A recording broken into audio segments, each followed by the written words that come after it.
this is oh yeah, you saw here the spike in food prices due to COVID. Yeah. Then we saw also not only food not reaching consumers in some cases, but also a lot of food then being wasted, yeah, during COVID, yeah. We see here like dumped milk, a lot of food produced on the farm being wasted further on in after processing. And of course, the other big crisis I will be looking at, the Ukraine war. I've done a lot of research in Russia and Ukraine on food system. Of course, huge effects, especially in Africa, some less in Asia, but in Africa and the Middle East, huge effects on the food prices, first of all, but also on the fuel prices, of course, and especially in Europe, we saw that because a lot of the cheap gas and oil came from Russia.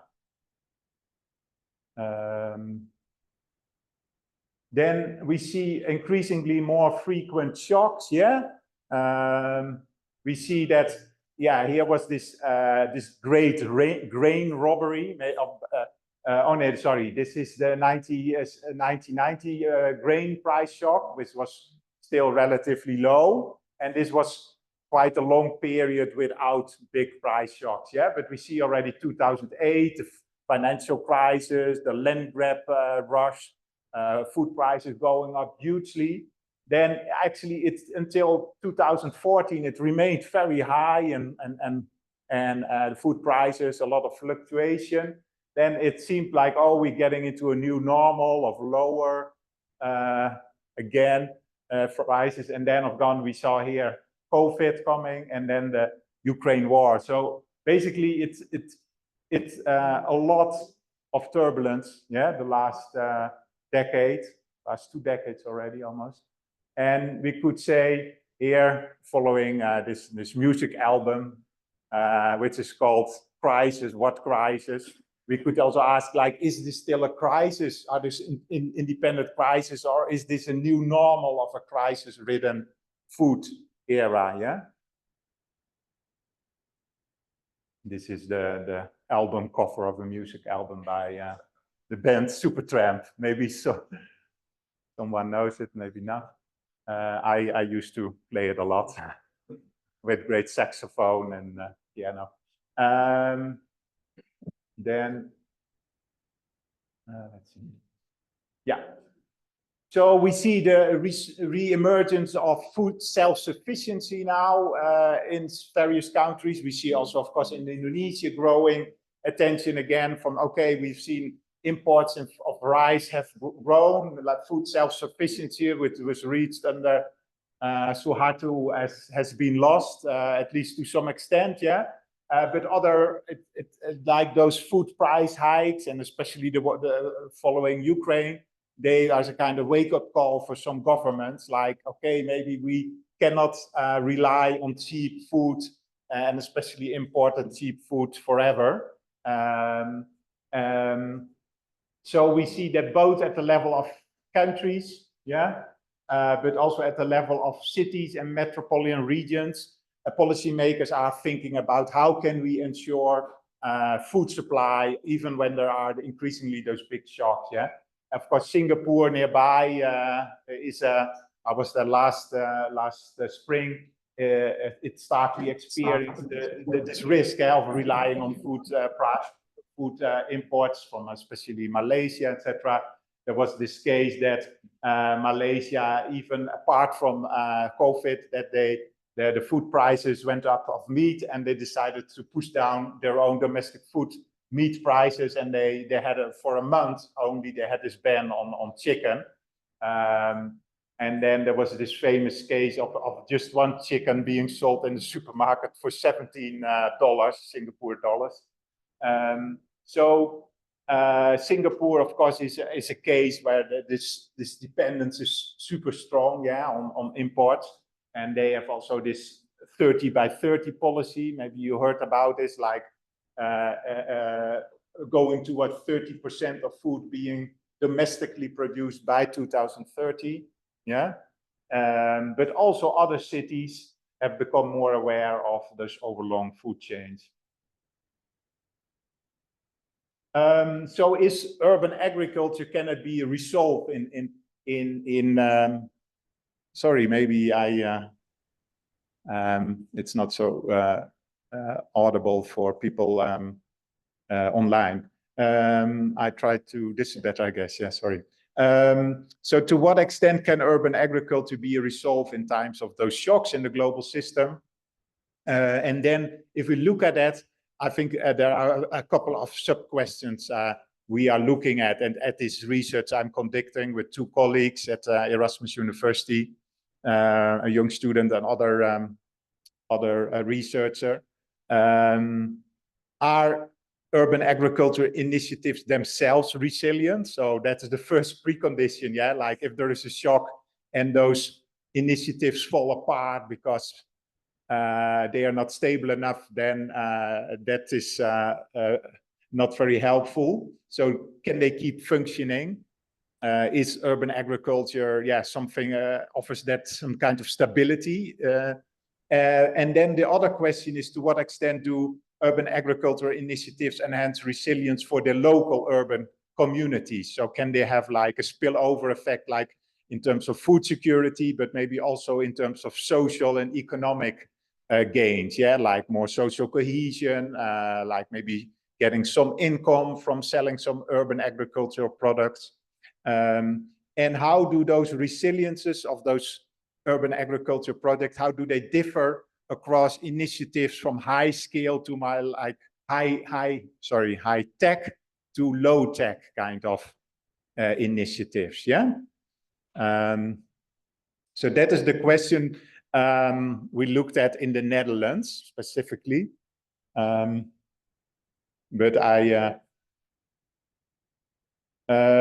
so my methodology here is for this presentation, it's first of all a conceptual discussion to think about this role, yeah?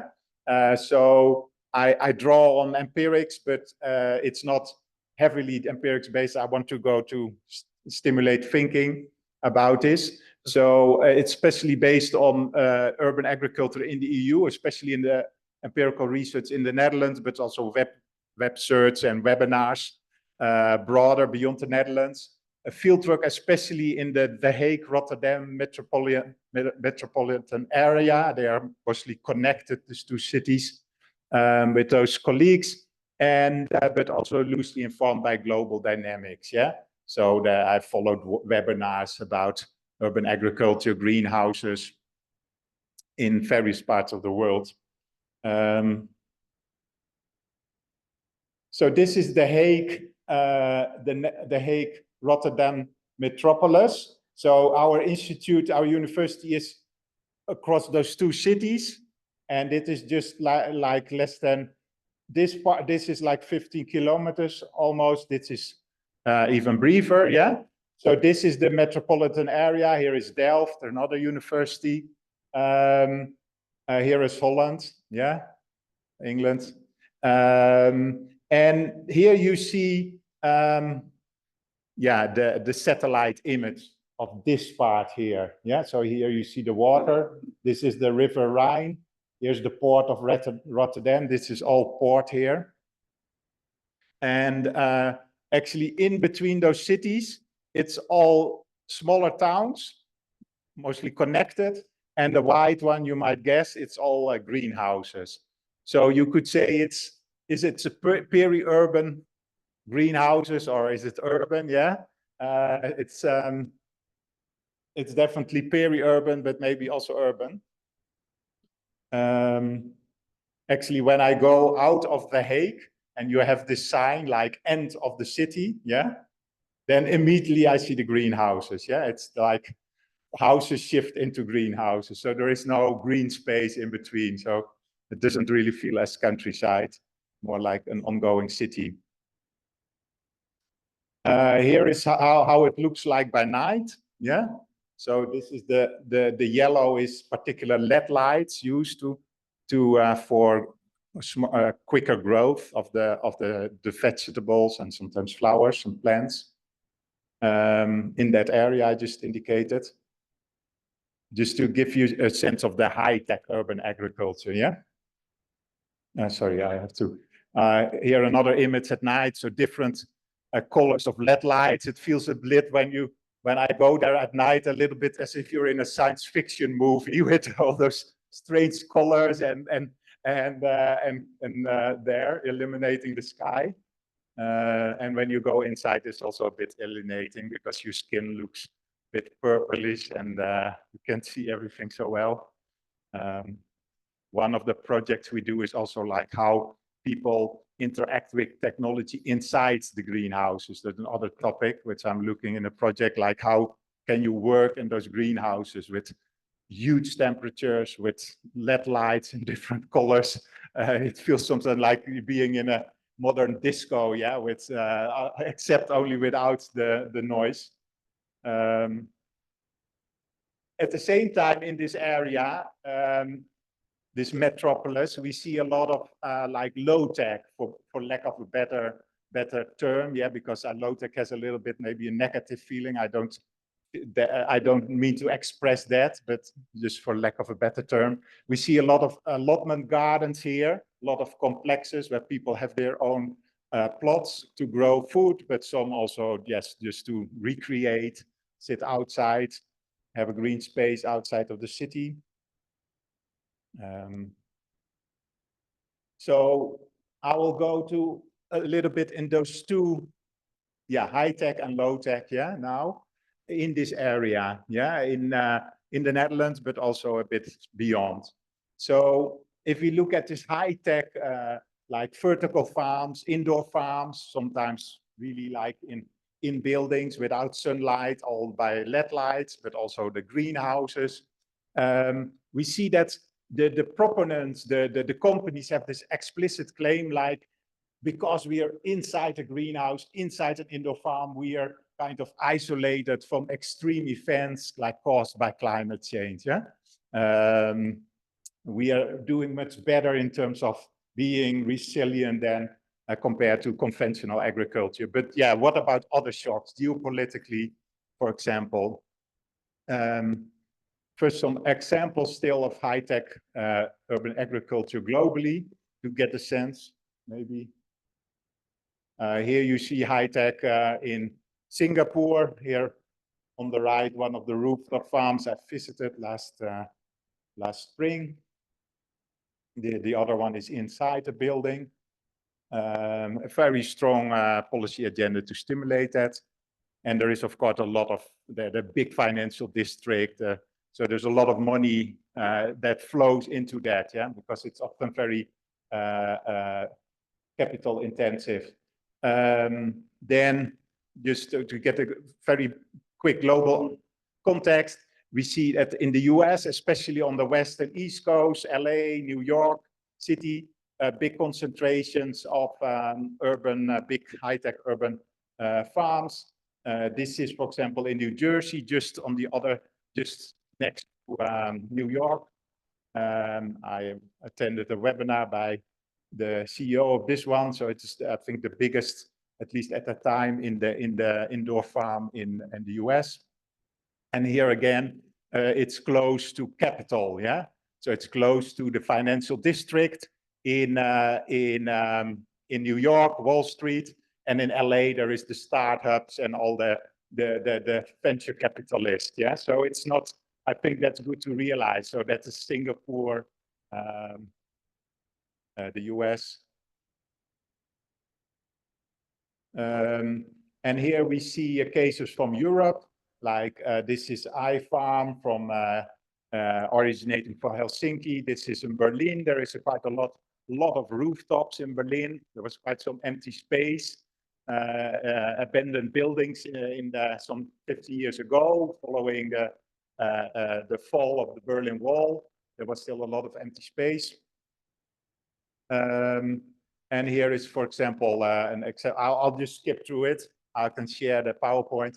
This is from London, the UK, Scottish one, expanding across Europe and even in the Gulf states. Here is another one in the UK. This is one from France, it's a very different setup. And then we get to the Netherlands, yeah? So here, this one is in Rotterdam. It's called Urban Health Farms, like an indoor farm with elevated growing. And here is in this greenhouse area I just showed, there's a little bit in between the cities, there is this Future Crops farm, also a vertical indoor farm. And here you see a floating farm even. It's very Dutch maybe. So this is in the port of Rotterdam. This is a floating farm with even, maybe you can see what it is, like with cows. So there, it's milk production. This is like solar energy.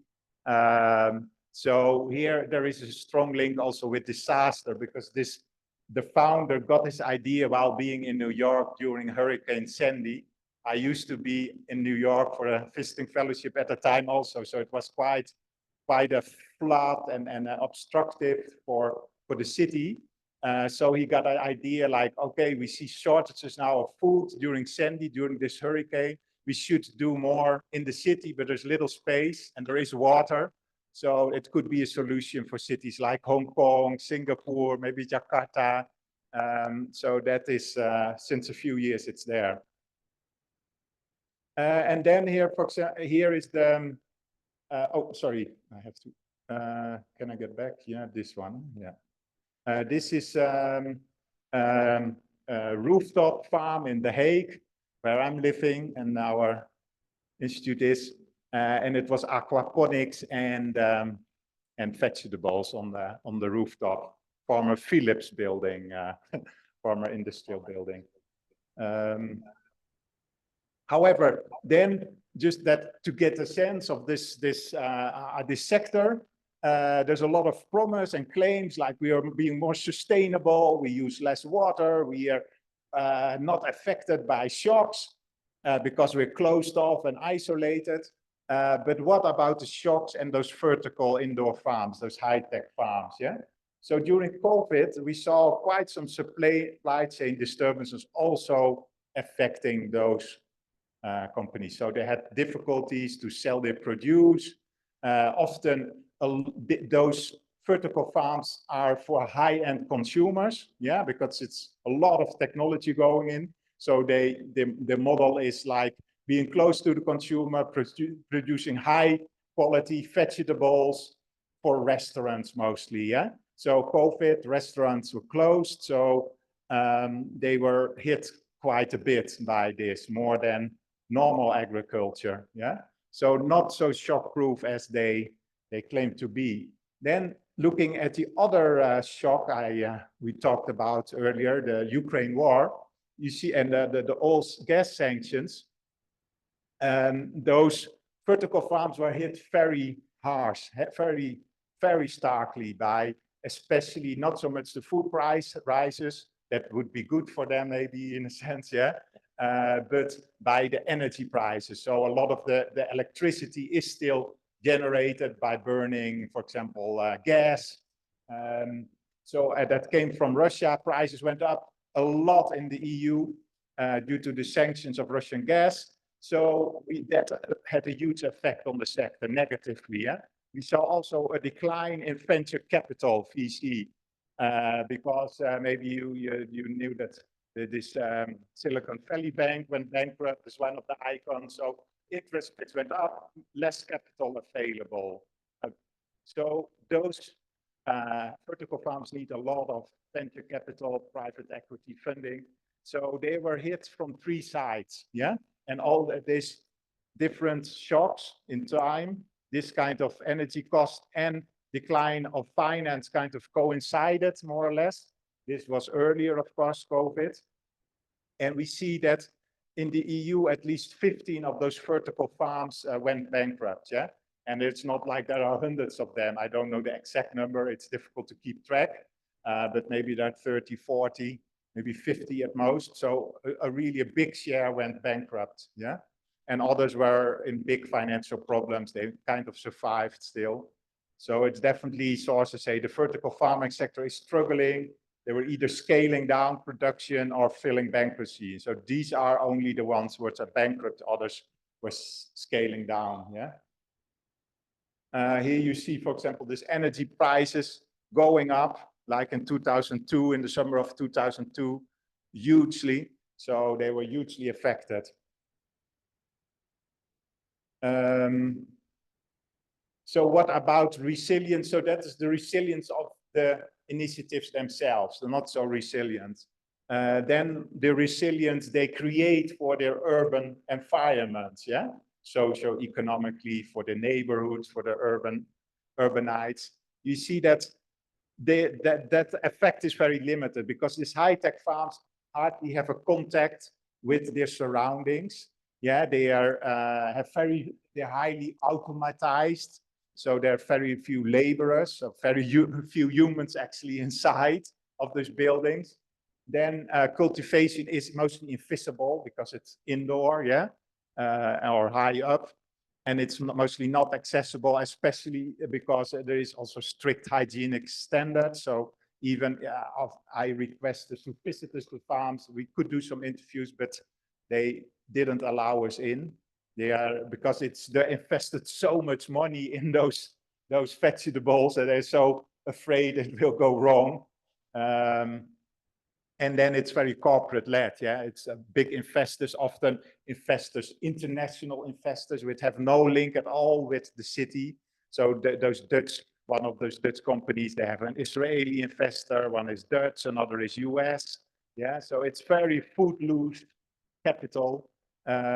So if we look at the resilience during COVID and the Ukraine shock, you saw that their own persistence was undermined very strongly, and creating support for locals was already minimal and even became less because they were just busy with survival rather than educating or helping the community or whatever. An exception was this floating farm, I should say. They did a good job in like engaging volunteers, selling to the local population rather than to restaurants, etc. Actually, the umbrella is. Then from the high tech, we moved to like low tech initiatives. Yeah, how did they respond to the shocks of those two big crises? Yeah, I will show also some pictures of those initiatives. Here's for example one in Rotterdam. They do a lot of mint production, which they sell for nice herbal teas, etc. They involve a lot of the local population as volunteers and as visitors.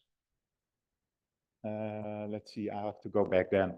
So I show you some examples later on, but about some of the findings from our research, yeah?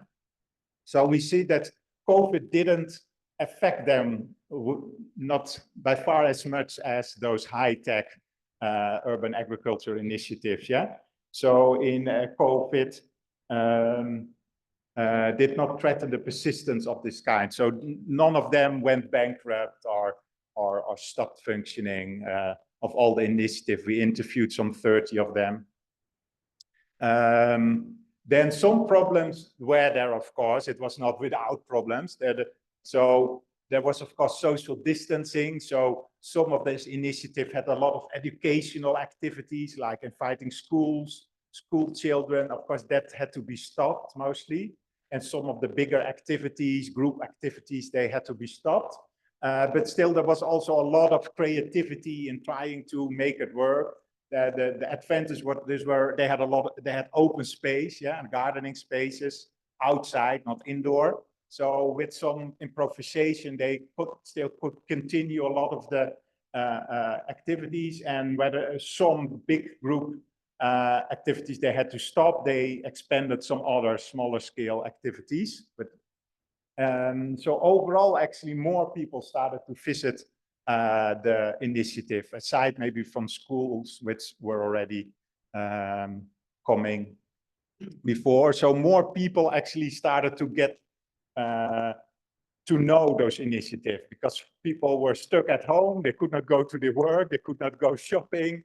They could not go to the cinema. And they thought, oh, there is this nice green space. I have always seen that, but never went there. What's happening there? Yeah, so they started to get interested. Also, they saw that some food in the shops suddenly became more expensive. Sunflower oil from Ukraine was not available anymore. So people started to become a bit more aware. Okay, where does our food come from? Hey, I didn't know. I think 90.9% of the people didn't know that our sunflower comes from this particular country, Ukraine. A lot of people had to look at the map. Where is this Ukraine? And they didn't know that it caters for most of the export of sunflower across the world, sunflower oil. So people started to visit more those initiatives, and also urban agriculture initiatives started to, most of them we interviewed, they felt like, oh, people having a hard time around us in the neighborhood, especially those in the poorer neighborhoods, or people with mental problems, losing their jobs, yeah, people who could not go to work. So they also organized extra activities, yeah, to, for example, there were other group meetings. Some people, urban agriculture initiatives allowed people who could not go to work but needed a quiet space, and at home they were disturbed by the children running around, yeah, so they could work at their laptop or with their papers or study with their books in those gardens in summer, yeah. Also, there was even a case of some funerals being held, yeah, like the ceremony at those urban agricultural spots. Some started to sell more products because people could not go to the shops, and they were more at ease, felt more safe going to an outside space to buy fresh produce. So overall, resilience was high, yeah, both for this low tech, both for the resilience of those initiatives and the resilience they created, enhanced in the neighborhoods and for urbanites.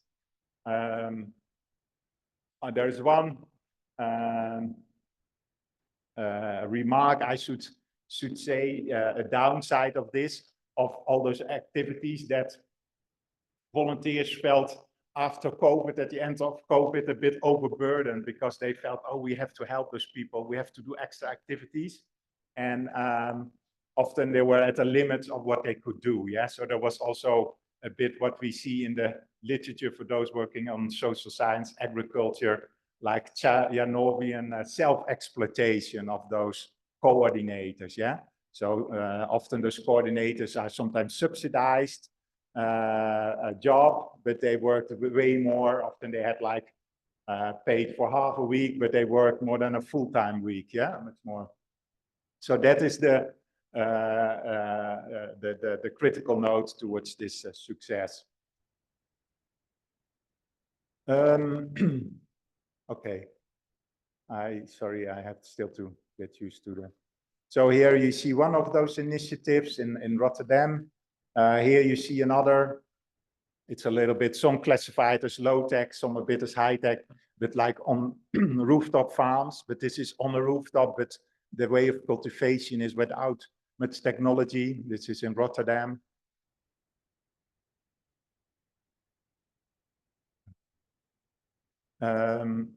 It's also interesting to see that aside from the resilience, just as a side remark, more like when we think about innovation, most policymakers think about high-tech agriculture, like there is the innovation going. I cannot, sorry, I talk so much.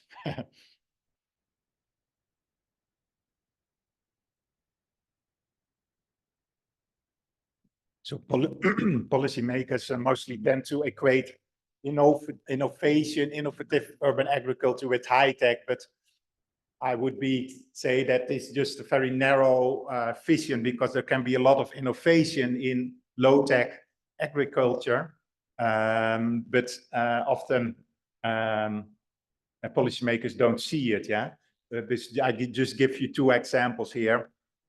can be very small scale, but some of them could be also scaled up. For example, this gardener we interviewed, and I met with this, he experimented with different cultures. So this is actually cranberry, which tends to grow like more in swamps, yeah?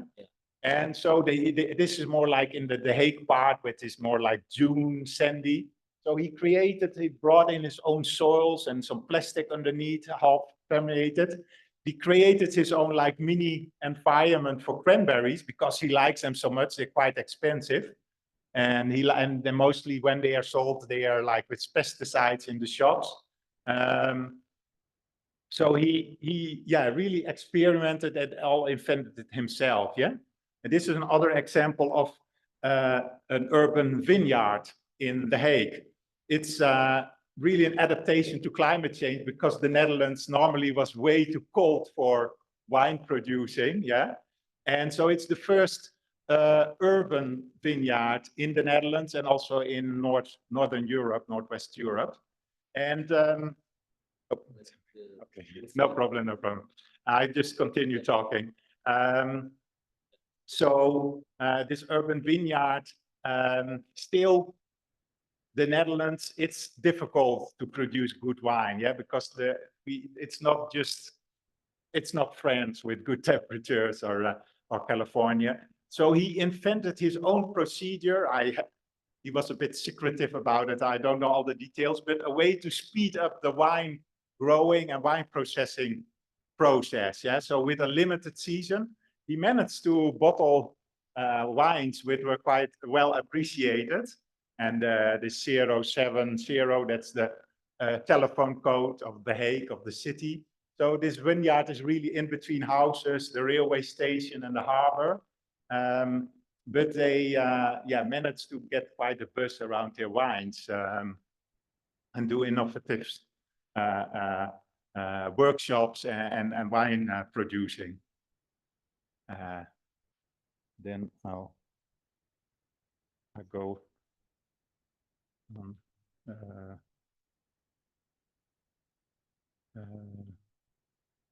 Let's see how I'm doing time-wise.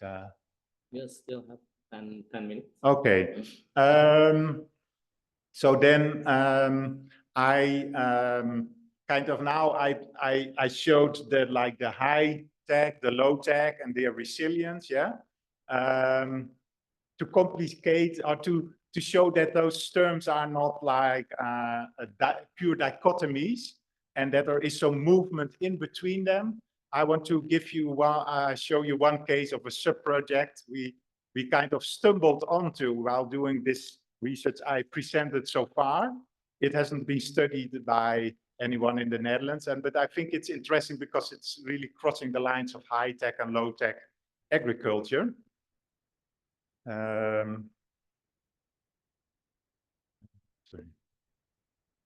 No, sorry. Yeah, so this is what we call the multifunctional greenhouse. So we saw the high-tech greenhouses, yeah? I used it, so this research is particularly together with those colleagues. What we see, I showed you that the greenhouses and especially the vertical farms, but to a lesser extent, the other high-tech greenhouses, yeah? Which are maybe not completely indoor without light, but still use artificial lighting, yeah, as you saw in the nightly pictures. They also faced a lot of pressure due to those electricity prices, the peak, yeah, which I showed, yeah. So also there, it was not as dramatic the bankruptcies as in the vertical farming sector, because that is super high capital. These are a little bit less high capital and they're a bit more scale and they exist longer, but still they were hit also quite hard. So a part of the people, like the growers with the greenhouses, they couldn't keep up with this rat race of more technology expanding, and especially in the context of the higher energy prices, yeah? So some of them just went bankrupt, went out of business, but some already before that stage, they decided, or around when they felt like we're getting in big problems, they decided to go the other way, not even more scale, even more technology, but like the other way within the greenhouse. Sorry. So what we saw is that some of the greenhouse growers, they changed course a lot, and they started to start allotment gardens in the greenhouse. Yeah, so allotment garden, just people could rent a piece of land, like normal urban gardens you see in the Netherlands, but inside the greenhouse. Yeah. So away from monocrop industrial production by just one grower doing it himself commercially, the grower became kind of facilitator, renting out the space for people to farm in a greenhouse, just urbanites who could want to garden, but would enjoy it maybe even more in a greenhouse. Because yeah, the summer is not that long in the Netherlands, and with doing it in a greenhouse, you can extend the season a lot. You can also grow different crops, more variety of crops. So we call it a kind of allotment garden 2.0. So what those growers also did, they not only rented a plot in a nice environment, warmer than in the coldest Dutch autumn or spring, but they also, because they were experienced in agriculture, they offered additional services like, oh, I can do some weeding for you. I can, if you have a holiday break, I can water your plants, yeah, for a little fee, yeah, or I can give you advice on crops to grow and how to grow them. So that is mostly not available for other allotment gardens in the Netherlands. So there was a lot, has been a lot of demand in the past year for this new concept, yeah. It pulls also new citizens into urban agriculture. So apart from people who think like, oh, I don't mind to work hard in the soil, whether it's windy or rain, I'll just go there, or a little bit cold. People who like a bit comfortable, drink a coffee in a warm space, then do a bit of gardening, and then go there with the family, with the children. So it really dynamically is growing in the Netherlands, and well, it's what's done first in the Netherlands, to my knowledge. It's also taken up in a few other countries, yeah. But it supposes that there are already greenhouses, yeah, because if you have to build a greenhouse specially for it, it's maybe not, it's quite some investment, but those greenhouse growers had those greenhouses already, yeah. And it started already before the Ukraine crisis, but it get even more traction during COVID and with the Ukraine crisis and electricity bills, that also more growers became interested in going towards this this model. I just show you a few pictures, and then maybe it's already Yes, a few minutes still we have. 5 minutes. Okay.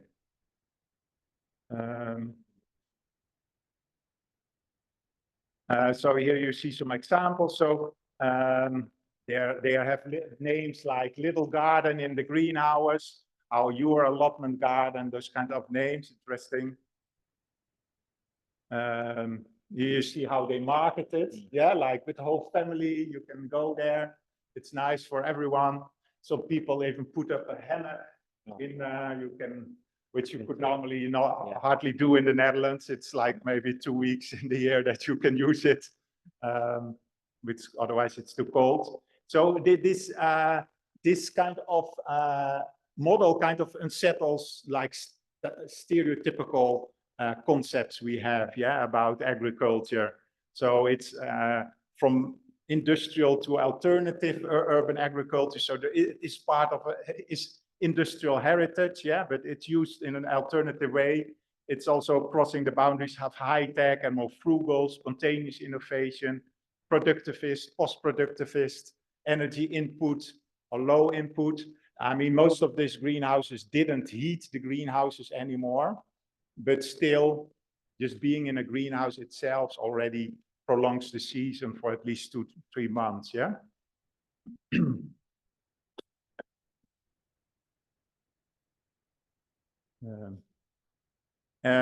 So it's quite, if you look inside it, it's quite a different, yeah. So this is the typical, or this is one of the greenhouses, normally high tech in the Netherlands. Some are still in the soil, but a lot of are soilless, yeah, above the ground. And this is one of the, yeah, the new models, yeah, with you see all kinds of plants. I'll just skip through it. Maybe here you see some examples. So it looks more like a allotment garden you have in the open air, yeah, with the different plants. This is how some of them were before, yeah. They were already dilapidated, and then they were converted into greenhouses. And you see also that they do a lot to kind of make social space, to make it really attractive. You can sit there and drink something, bring your own food. Sometimes you can, some even offer some food you can buy. You see also that it's also good for, let's see, I just skipped, oh, no, sorry. I'm going the wrong way.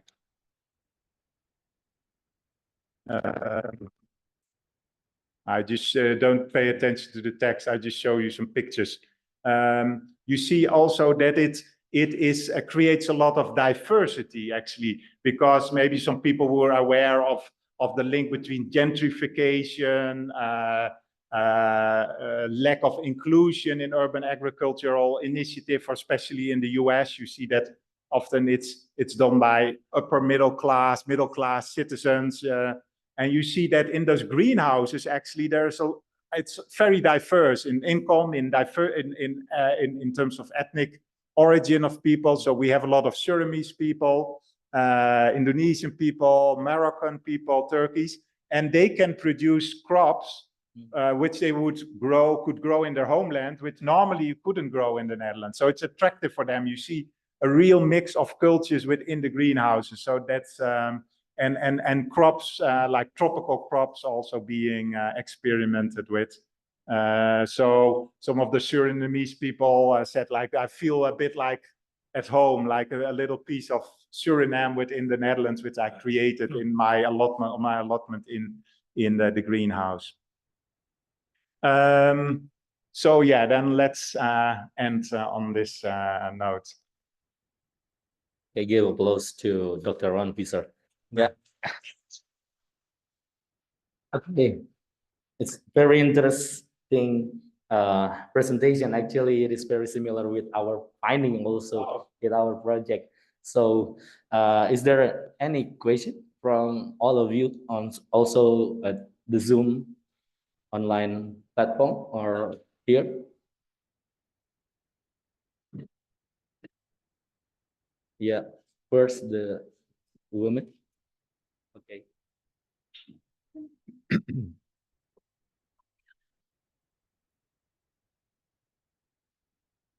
Yes. Okay. Thank you for the good explanation, sir.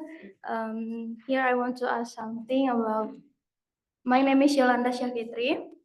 The question is about urban agriculture in Rotterdam has proven effective for local food production, environmental sustainability, and also community building.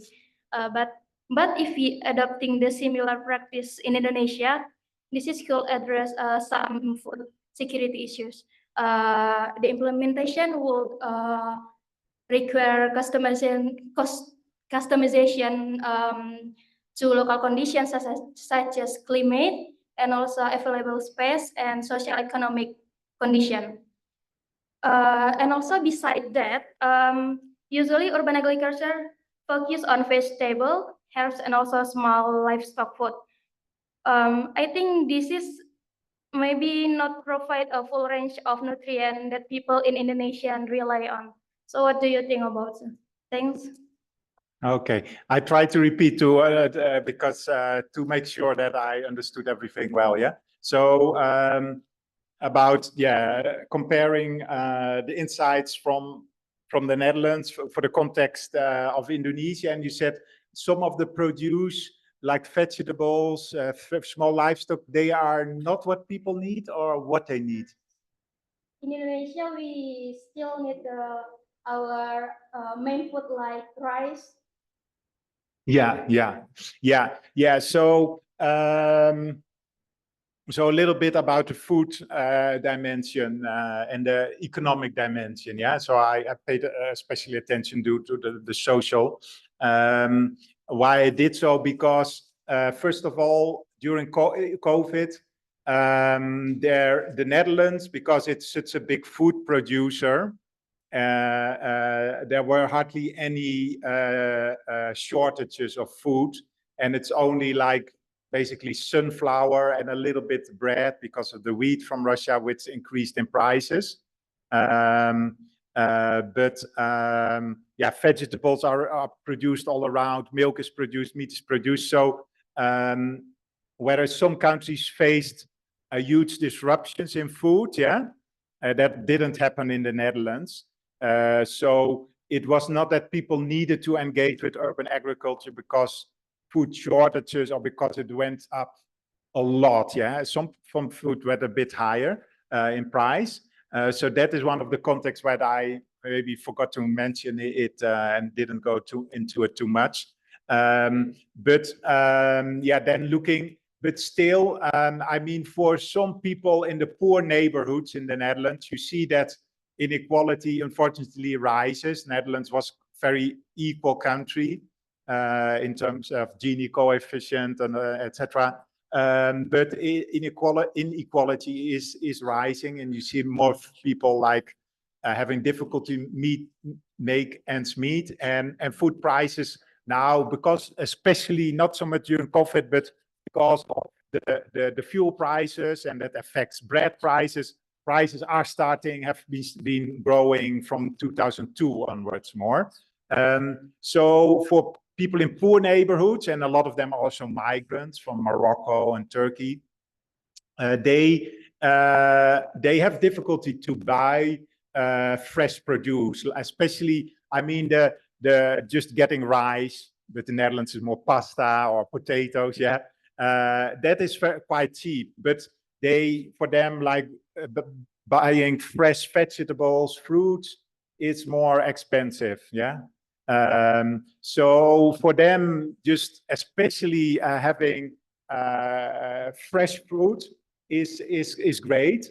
And the more so because for Moroccan and Turkish people who want to buy ethnic foods, they are even more high priced, but it's more niche food. So when they produce it themselves, they even have a bigger gain in terms of the money they save.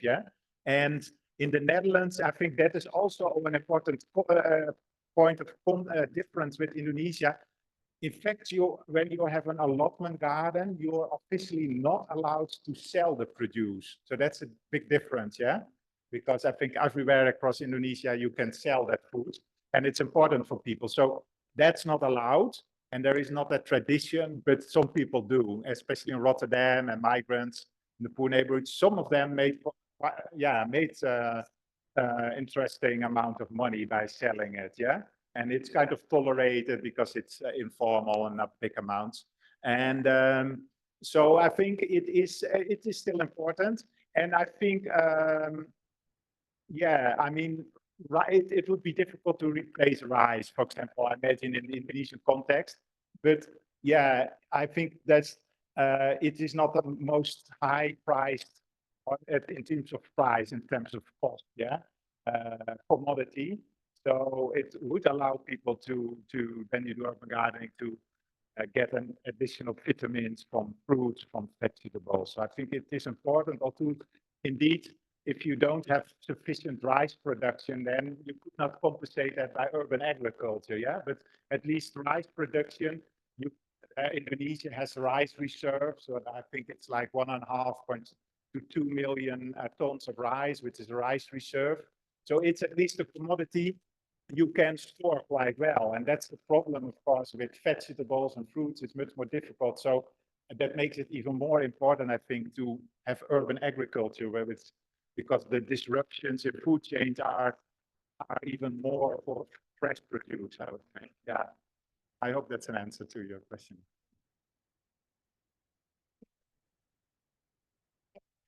Thank you for your explain, sir. My name is Salsabila.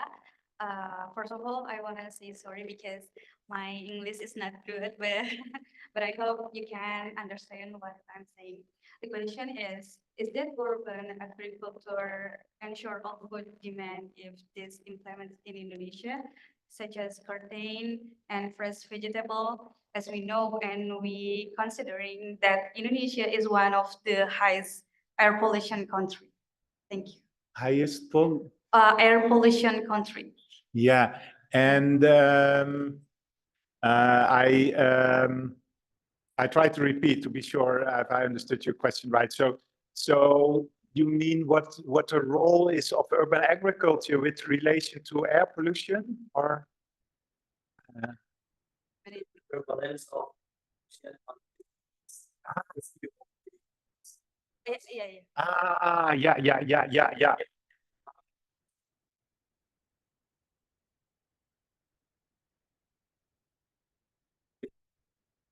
Yeah.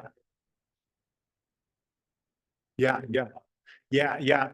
Yeah. Of course, that can be a problem, especially when you're very in the center with a lot of traffic. In the far future, when we're all driving electric cars, then that would be different, but that takes a while. Also in the Netherlands. So it is a downside, of course. I think I'm not aware of studies I have done really comprehensive studies on it, but in the Netherlands.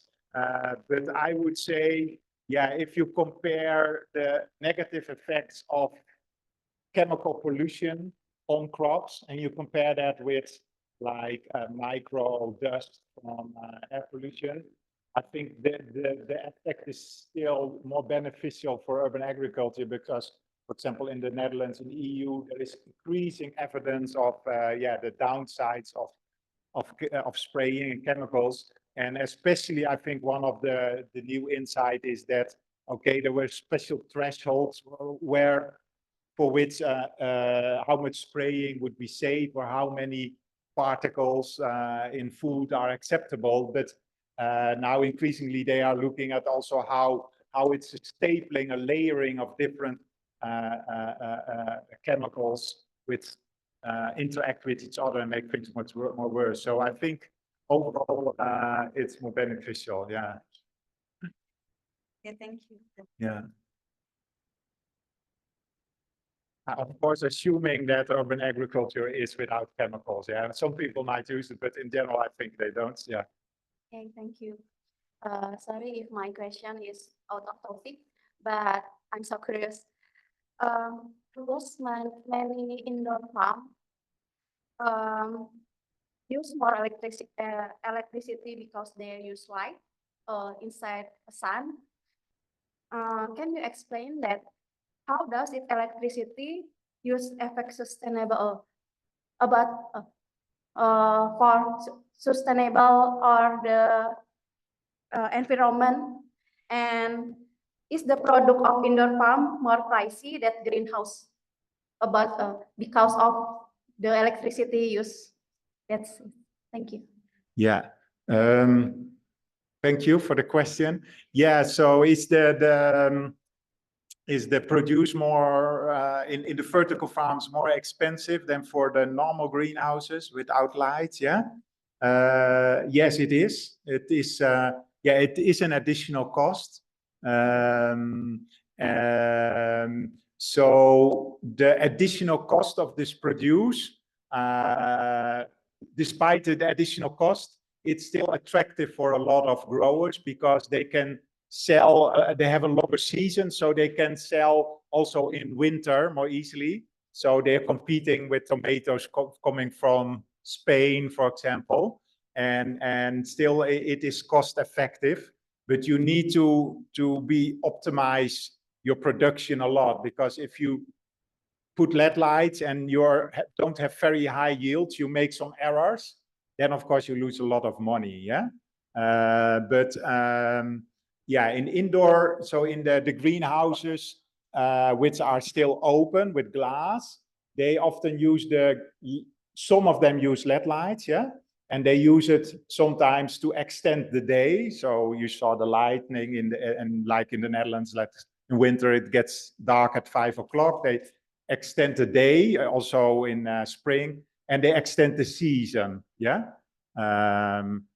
So it gives more stability of produce, and supermarkets like that, so they are more inclined to go have a contract with you if you can like more year-round supply the produce. So that is a part of the model. But for vertical farms, like really indoor farms, like without sunlight, it's even more costly, yeah, because all of the day you have to use LED light. So they were also hit most starkly, most harshly, most heavily during since the Ukraine war. Yeah. Yeah, the energy cost. Yeah. So it's really the Achilles heel of those vertical farms. Yeah. Yeah.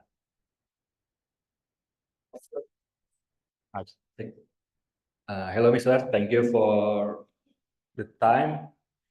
I'm very interesting to discuss about low tech and high tech in urban farming or agriculture. I think in Indonesia, most farming or agriculture still use a low tech, not high tech. Because how your opinion about what we can start from low tech to high tech, to move from low tech to high tech?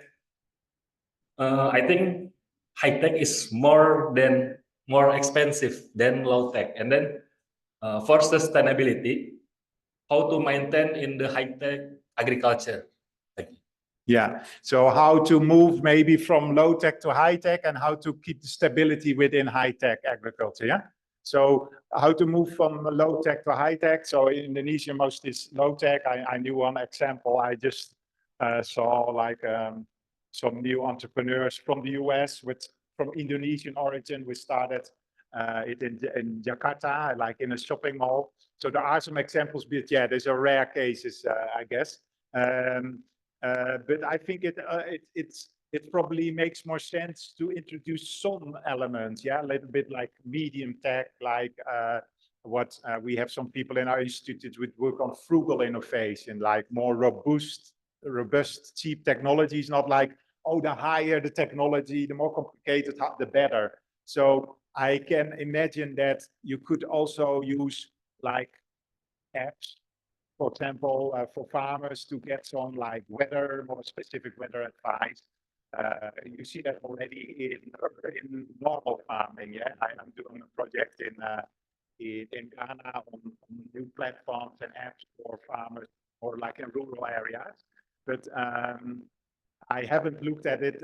That can of course be used also in urban agriculture. I know in Indonesia, of course, apps were used for urban farmers to sell produce. That has already been introduced during COVID, what I heard from some Indonesian colleagues.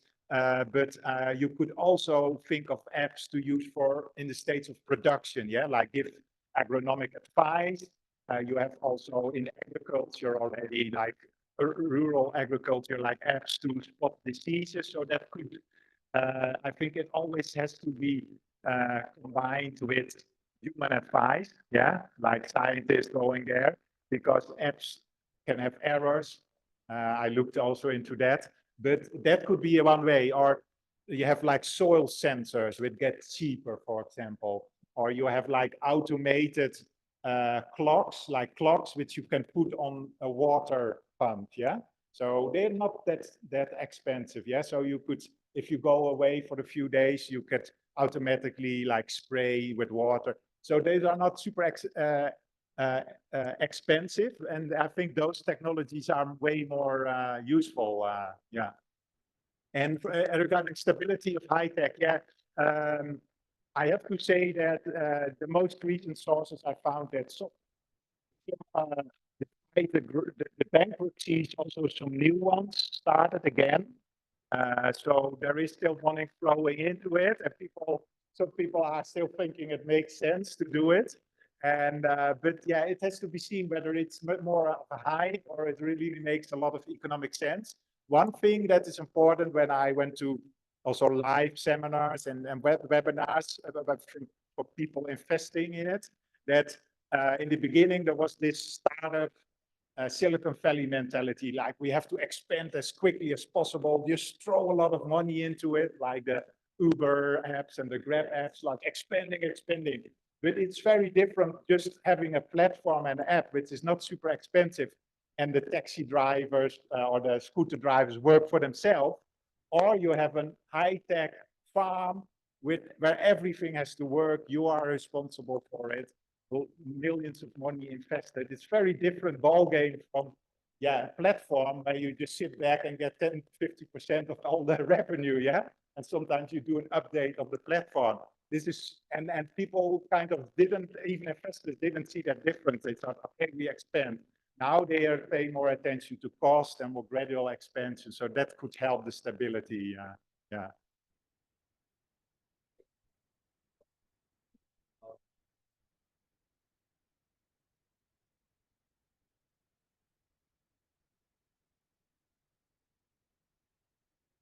Thank you very much for very interesting insight about how actually city inhabitants try to improve and develop their resilience through food security. And it is very different. I mean, I don't think here in Bandung or in Indonesia we have such kind of technology. Yeah.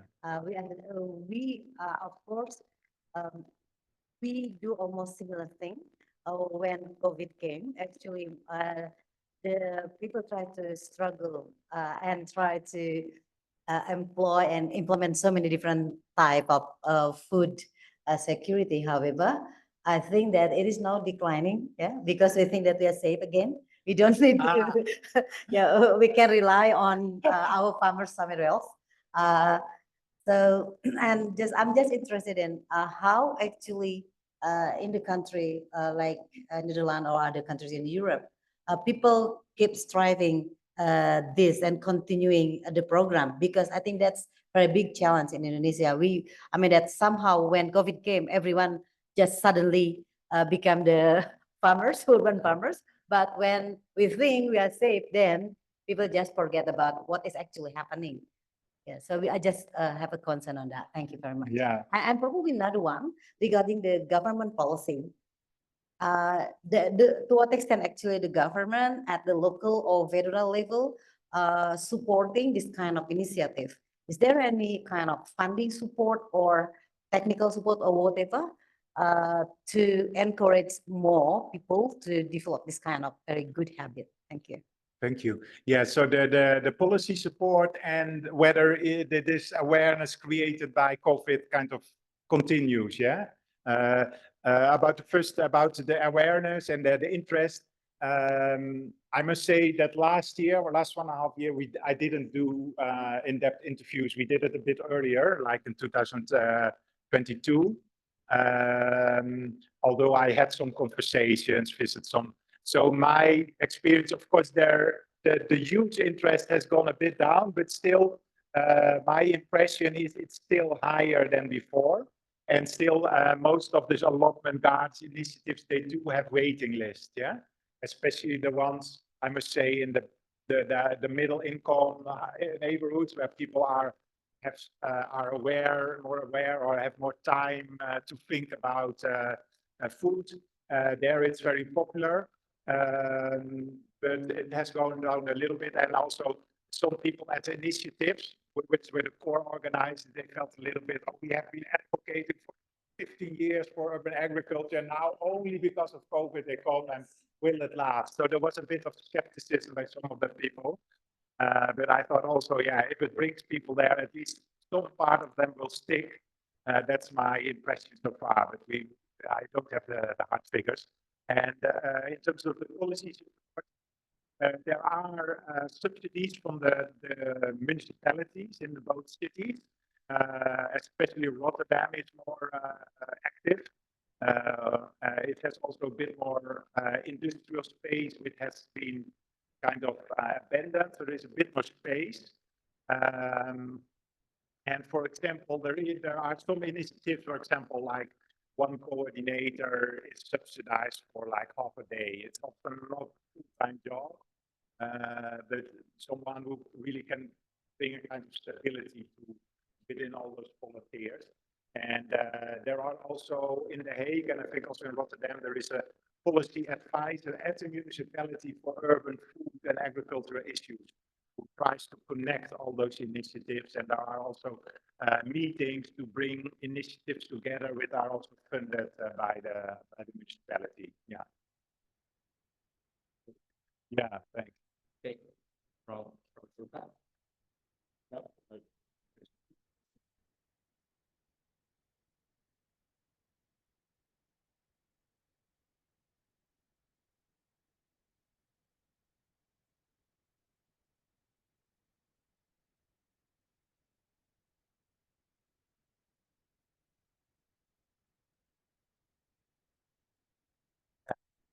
A little bit more reflection on that. Yeah. So the low tech is more resilient. Finding. Yeah, I think it's it's an interesting finding, because a lot of policymakers think the more high tech, the better. Yeah, and we can, so I think it's an important message to show, and most of research with advocates for low tech only studies low tech. Mhm. So then they think like, okay, you're not comparing it. Yeah, you are biased because you're studying this area for your whole career. Yeah, so that's why I thought it's really interesting to compare the two, because it's very different fields. So you see high tech, it's more like economists, like urban planners, whereas low tech, it's more like agriculture people, like critical social scientists. So very different scholars, yeah, and debates.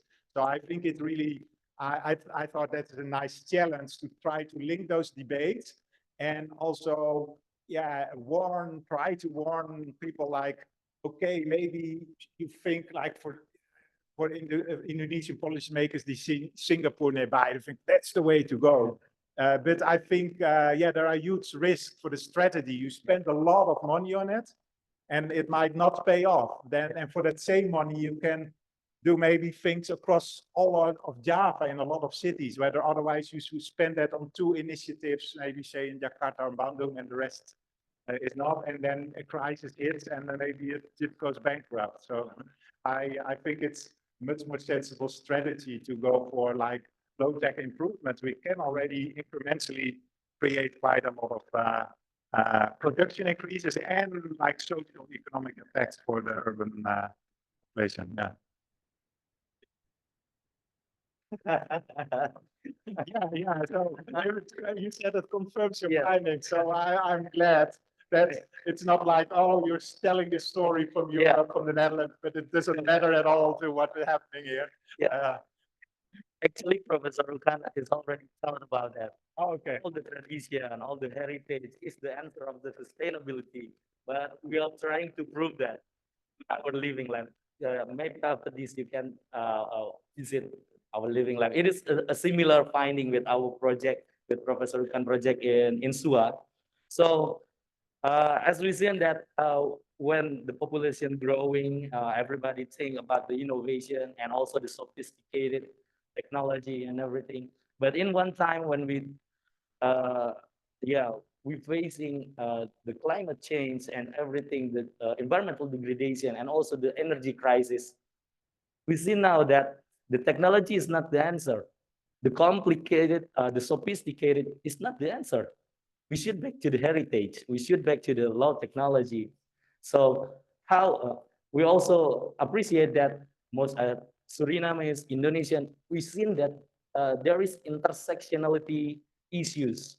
There is race issues who can be resilience, the minor group with called inclusiveness and everything. So that's why the SDGs issues is now shifting into some social issues, inclusivity, and also no one left behind. So it is developing between the middle group how they develop this some kind issue to be resilient toward the climate change adaptation and also mitigation. And it is we found it in the urban agriculture practices.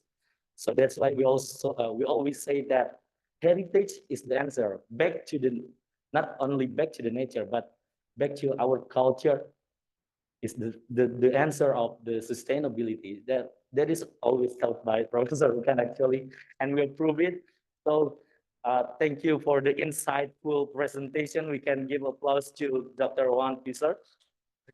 Very interesting, and thank you very much. You can back to your place. Thank you very much, everybody. We are finishing our lecture series now, but in next month we have some activities also. Maybe next month we are not going to hold some lecture series, but we have a conference on sustainability science on 16th October. We hope everybody can involve on this conference. And we also involve on the international workshop on regional innovation studies. So this is some of our activities.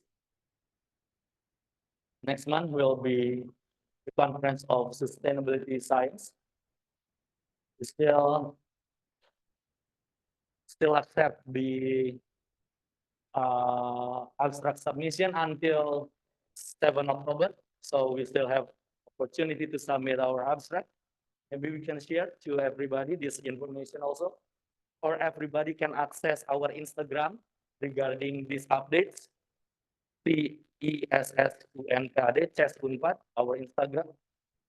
And this is for next month, and this is for the calendar events. We already start on the August with the lecture series from the Ministry of Environment, and today from Dr. Juan Pisar. And next month, we will have the conference on sustainability science. And also in October, we also involved at the Mia University Japan as the co-collaborator for international workshop on regional innovation studies. And next, on November, we will hold the lecture series like this on Friday with the ethnobotanical heritage. We hope Dr. Dede Mulyanto will give a speech about this, but we still confirm this time and this lecture series, and also for December. This is for the urban agrobiodiversity from Indri Landari maybe, and we will still confirm about it. And also a lot of lecture series from our early career researcher first, and then the senior researcher after that. So we hope this monthly event will be held regularly, so everybody involved. We hope everybody can involve and join our activities and make this center excellence can be more known actually, and all the environmental and sustainability issues can be covered by all of the communities. Okay, thank you very much for today. And now it is a free session. Everybody can discuss and also make some network. Thank you very much for coming today, and see you on the next event. Thank you very much. Assalamualaikum warahmatullahi wabarakatuh.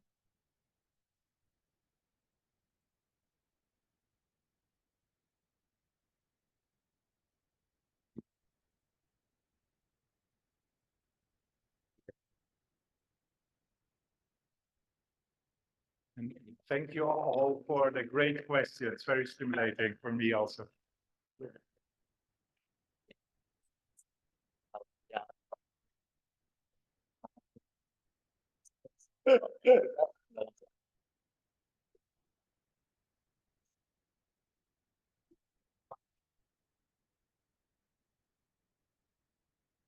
We okay. Actually, we have a souvenir for Dr. Juan Pisar. Maybe Professor Rukan can give the souvenir.